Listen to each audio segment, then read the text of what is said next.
Hi guys, today I'm going to be showing you how to use silicone molds. I'm going to be showing a very easy technique that works with any silicone mold. So we're going to be doing numbers, bows, flowers. We're going to go through a range of different molds, and I'm going to show how easy it is to use them. So what you want to do is get a dry paintbrush and you want to dust in some corn flour, tap off the excess, and then you're going to roll up some fondant and you're going to press it inside where the print is on your silicone mold. So you're going to push it right in and get it right towards the corners. Now if you have put too much fondant in, what you're going to do is get a knife and you're going to gently cut through and take off the excess. That's only if you have put too much fondant in. That's the easiest way to get rid of the excess. Then once you've done that, you want to press it in nicely because you want to see the outside line of the mold, because if you can see the outside line of the mold, you're going to get a nice clean finish and it'll be easier because you won't have to trim any excess off later. So now you're going to put the mold upside down and release your fondant, and it comes out really easily if you've got enough corn flour in there, because the corn flour is basically what will prevent it from sticking inside the mold. So again, I'll show you again to do it with another one. This one's a rose mold, so you're going to put the fondant in there. If you've got too much, cut it off with a knife and then neaten up the ends.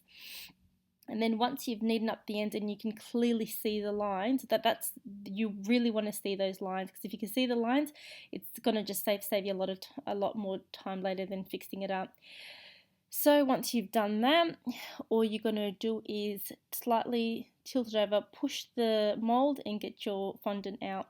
And I'm going to keep repeating that and showing you how easy it is to use silicone molds, and I love using them because they're really easy to use, and they save you so much time than making roses or flowers by hand. And they look so nice and neat, especially if you're doing cupcakes and you want all your roses to look the same, or all your flowers to look the same. That's the easiest way to do them. Well, you can make nice roses by hand, but it just takes a lot longer. So see this flower here, this is like a really intricate detailed flower, but no matter how intricate they are, you just use the same method and you just go around, dust it with the corn flour, neaten up the ends, take off any excess, and there you go, comes out just nice and you can use gum paste if you want. You don't have to use fondant. I just prefer using fondant, and fondant is a lot cheaper than gum paste. So whatever you want to, you can do this method with either one of them. Gum paste is just a bit more firmer than fondant is. So now with this one here, what I'm going to show you is if you don't have enough corn flour and you're putting in your fondant in everywhere, as you can see, I'm doing the exact same technique as I've done with all the rest of them, but you'll see now when I come to release this one, this is what's going to happen if you don't have enough corn flour. So I've done all the sides, I've done all the ends. I'm going to see if once you see what happens. That's what happens if there's not enough corn flour. It just sticks onto the mold. So make sure you've got enough corn flour. Now if you want to add pearl shimmer, all you do is you get your paintbrush, get some pearl dust, and you just dust it through and you lightly just brush it all along. I'd recommend you to do this after 2 days once the flowers have firmed up, because if you do it when they're not, you can ruin the design. So pearl dust is really easy to use. You're just going to dust it on just nice and evenly everywhere you want it, and it just gives a nice pearly shiny effect if you want to do that. So I love using pearl dust, and that's the pretty shiny look you get with pearl dust. So now I'm going to use another mold here. This is like a garden mold. It's a round one. This looks really nice as a cake topper. So if you have this on top of for example, a wedding cake, and then you can have little roses in the middle. It's one of my favorite molds. It's very nice, and it's very different. All these molds that you're looking at, I've purchased all of these off eBay. So if you're interested in any of these molds, just go on eBay and go into search and put silicone molds. And these ones came from China or Hong Kong, but I really love these ones. So as you can see, I'm doing the same thing, going around, filling up all the gaps that I need to, lightly releasing it from the sides just to make sure I've got a neat finish. Turn it around and get the mold out, get your fondant out. You don't have to have that shape if you don't want to. So say for example, if I cut a little line there, you can pretty much do whatever shape you like on them. So that's if I wanted that, or this would look really nice at the bottom of a tea of a cake, so you can put that all around on the. Now this is a drape mold, so this goes really nicely if you put on top of a cake, and then the bows kind of just drape down. I love this mold, and this design is really hard to do by hand, so if I'm ever doing any drapes, I always use molds. So what you're going to do is you're going to do the exact same technique, or pretty much all silicone molds, it's the same thing. You just dust it with corn flour, you fill in the gaps with the fondant, have a nice neat end, cut off any excess, and they're all molds are the same. So now with this one we're going to go down. If you've got any, with this one, the end of it's going to come off because it's quite thin, but that's always going to happen. You just have to glue that on with water. So you slightly remove it from the mold, and that little corner there comes off. Put that in with some water and stick it on. Now when you have a mold, you don't necessarily have to make the entire design of the mold. Say for example, if I just wanted this little bow bit, you can just do that bow bit, just put the fondant on the bow bit. And say for example with this one I just want the top of the bow, so I don't want the draping bit of it. So all you do is you fill those two bits that you want, turn it around. That's my little bow there if I just want the top, and that's just a single bow with the drape if I wanted that. So here's another really intricate bow as well. So I'm going to show you, no matter how detailed they are, you're doing the exact same thing, and then they release nice and easily. So again, checking it out, turning it around, and slowly getting it out. And there's that one there. Now if you wanted to do, say for example, two tones in a mold, it's really simple. So say for example I want my flower pink, you're going to fill in where you want whatever color, and then say for example I want the outside where the leaves are in purple. So do first the first color that you want to, and then you overlap it with the other color. So my little flowers are done in pink, and now I'm overlapping it with purple. You can do as many colors as you like. So say for example I've done all here purple, and towards the end where I've got this line that you're going to see now, where I'm going to roll up some fondant here. Say for example if I wanted to do that white, I could do that white. You just go another color. So you can use as many colors as you like in a mold. You don't have to use that one color. So with this one, same technique, turn it around, and now you'll see how I've got the pink flowers and the rest is purple. So it's really up to you, how many colors you want to use, or which parts you want to do what color. And it looks really beautiful if you have the 2 effect or 3 effects, because it kind of breaks it out instead of just being just that one color throughout. And so say for example with this mold, I just want to use the little flowers of it. So I've put little pink buds in the middle, and I'm doing purple there, and I've just got some blue fondant here, so I'm just going to use the blue fondant. And so that's if I just want to use the flowers, and that's just using the flowers. Or you can even cut wherever you want if you want to separate them.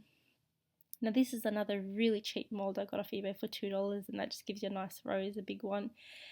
These molds, these are like called 3D, so they're little roses, and they're very easy to use. So you just pop them in and you get a little rose out of them. You can buy these from supermarkets. They normally sell them packs of 10s or 20s, but they're really easy to make. Just put them in and pop them out, and you've got a little 3D rose, a tiny one. These are other molds I had bought, and you can say for example you don't want the round little roses, you can just cut them and change it to any shape that you like. Bows, now everyone loves bows, these are so cute. So I had purchased this as well. This was only about $2, this mold off eBay, and I love it. I love it. It's got so many different cute bows on them, and I've done the same thing, put the fondant in, and this is an easy way to make them. And then you just turn them around, and you got really pretty cute bows. Gently use your fingers if you need to, and there you go, they pop out, and they're really nice. So let them set for about 3-4 days so they harden up, and then they're much easier to use. Now numbers, I love using molds because it gives you the nice perfect corners and shapes. With cookie cutters you kind of lose the shape, but with a mold you don't. So I'm just doing a few of the numbers here to show you. And make sure when you're using numbers you make them about 3 days before so they harden up. Otherwise, if you move them around too much, you'll lose the shape, and if you want them to stand on top of the cake, they must be firm. So that's a really quick and easy way to make numbers. So again, leave them for a few days. If you want to use some pearl shimmer, it's easy. Just get a paintbrush and lightly dust wherever you want with pearl shimmer, and that gives it the nice shiny effect. And say, for example, you're not comfortable using fondant, you can always remember that you can practice a lot with fondant.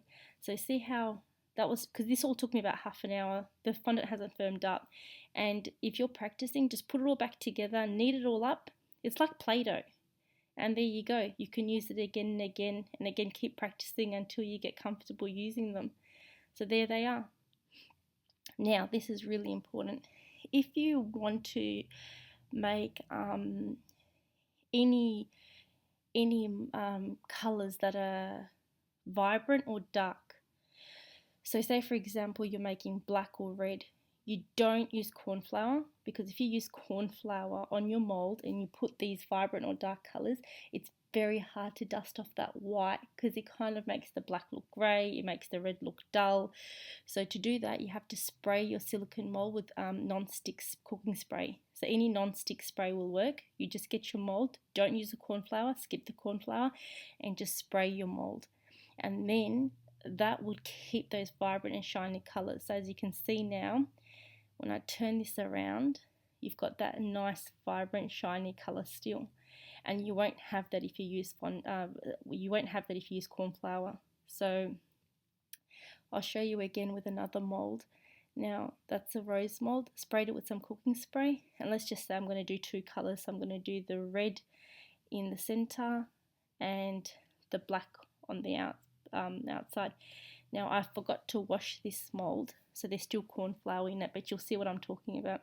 So if you have corn flour, it's very hard now if I was to remove that corn flour against that red, it will dull the red and it will go all over the black, and you won't be able to get rid of it. So cooking spray, any non-stick spray will do. I just use the normal non-stick cooking spray that I've got at home. So there you go, remove it. But if you do that, you want to do it about 3 days before, so all that cooking spray, that shininess that it's got, it dries out. So if you do it about 3 days before, that wet look that it's got now, it completely dries out and you won't have that look. But if you do like that wet, shiny look, there is a particular spray that you can get to make it look like that. But with cooking spray, it's only not even 3 days. It only takes about a day and a half, 2 days, and then it goes back to its original color. So I'm showing you now with the other mold. These so any vibrant colors, any dark colors, don't use the corn flour, use the cooking spray, and they'll maintain its color. So you just do the same thing, put it through, go all around, and it'll come out nice and easy. So I hope you guys enjoyed this tutorial. It was a long tutorial, but it's all the ways that you can use silicone molds and how easy they are to use. So I hope you enjoyed this video. Thanks for watching, and I hope you join in to watch my next video. Thank you so much. See you later. Bye.